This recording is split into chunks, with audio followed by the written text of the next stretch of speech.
বাংলাদেশের ইতিহাসের সফলতম ক্রিকেটার সাকিব আল হাসান অবসরের ঘোষণা দিয়েছেন।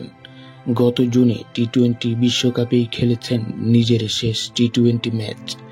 দক্ষিণ আফ্রিকার বিপক্ষে আগামী অক্টোবরে ঘরের মাঠে সিরিজ দিয়ে অবসর নেবেন টেস্ট থেকে।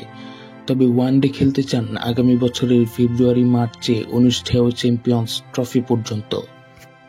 2006 সালের আগস্ট মাসে জিম্বাবুয়ের বিপক্ষে একদিনের আন্তর্জাতিক ম্যাচে তার অভিষেক হয়। সাকিব বাংলাদেশ ক্রীড়া শিক্ষা প্রতিষ্ঠান বিকেএসপি এর একজন প্রাক্তন শিক্ষার্থী। সাকিব 2015 সালের জানুয়ারিতে আইসিসির খেলোয়াড়দের র্যাঙ্কিং অনুসারে টেস্ট, ওডিআই ও টি-20 প্রত্যেক ক্রিকেট সংস্করণে প্রথম ও একমাত্র ক্রিকেটার হিসেবে 1 নম্বর অলরাউন্ডার হওয়ার গৌরব অর্জন করেন। সাকিব আল হাসান প্রথম বাংলাদেশি ক্রিকেটার হিসেবে একদিনের ক্রিকেটে 4000 করার গৌরব অর্জন করেন এবং 2017 সালের 13 জানুয়ারি টেস্টে সর্বোচ্চ ব্যক্তিগত রান 217 করেন। তিনি টি-20তে বাংলাদেশের দ্বিতীয় ব্যাটসম্যান হিসেবে 1000 রান পূর্ণ করেন। এছাড়া দ্বিতীয় অলরাউন্ডার হিসেবে টি-20তে 1000 রান ও 50 উইকেট লাভ করেন। 2019 সালের জুনে তিনি দ্রুততম খেলোয়াড় হিসেবে মাত্র 199 ম্যাচে 5000 রান ও 250 উইকেট নেয়ার কৃতিত্ব অর্জন করেন। সাকিব আল হাসান বিশ্বসেরা ক্রিকেট অলরাউন্ডারের মধ্যে একজন, যিনি একই সাথে দীর্ঘদিন 3 ফরম্যাটের টেস্ট, ওয়ানডে, টি-20 ক্রিকেটের শ্রেষ্ঠ নাম্বার 1 অলরাউন্ডার হিসেবে ছিলেন। ক্রিকেট ইতিহাসে এমন রেকর্ড শুধুমাত্র সাকিবের। তিনি 2024 সালে অসহযোগ আন্দোলনের মাধ্যমে জাতীয় সংসদ বিলুপ্তির মাধ্যমে সংসদ সদস্য পদ হারান। সাকিব 1987 সালের 23 মার্চ মাগুরায় জন্মগ্রহণ করেন। তার পিতা মাসরুর রেজা বাংলাদেশি কৃষি ব্যাংকের কর্মকর্তা এবং তার মাতা শিরিন শারমিন একজন গৃহিণী। তরুণ বয়সেই সাকিব খেলা পাগল ছিলেন।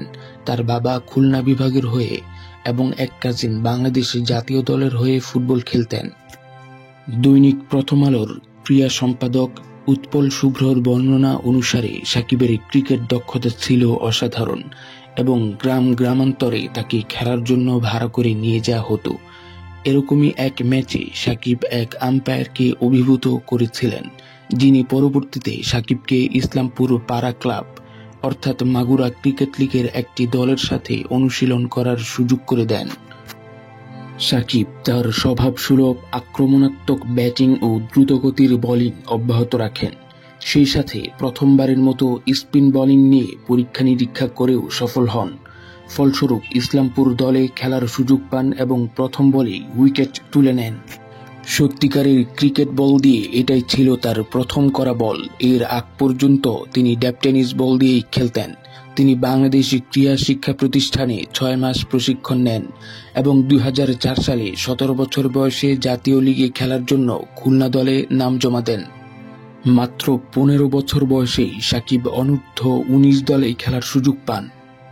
2005 সালে অনূর্ধ্ব 19 ত্রিদেশীয় টুর্নামেন্টের ফাইনালে অপর দুটি দেশ ছিল ইংল্যান্ড ও শ্রীলঙ্কা। মাত্র 86 বলে সেঞ্চুরি করেন ও 3টি উইকেট নিয়ে দলকে জেতাতে সহায়তা করেন। 2005 থেকে 2006 সালের মধ্যে সাকিব অনূর্ধ্ব 19 দলের হয়ে 18টি একদিনের আন্তর্জাতিক ম্যাচ খেলেন। 35.18 গড়ে তিনি মোট 563 রান সংগ্রহ করেন এবং 20.18 গড়ে তিনি 22টি উইকেট নেন। সুতরাং বলাই যায় বাংলাদেশের ক্রিকেট ইতিহাসের সবচেয়ে বড় তারকা তিনি। বিশ্ব ক্রিকেটেও তার শক্ত অবস্থান রয়েছে।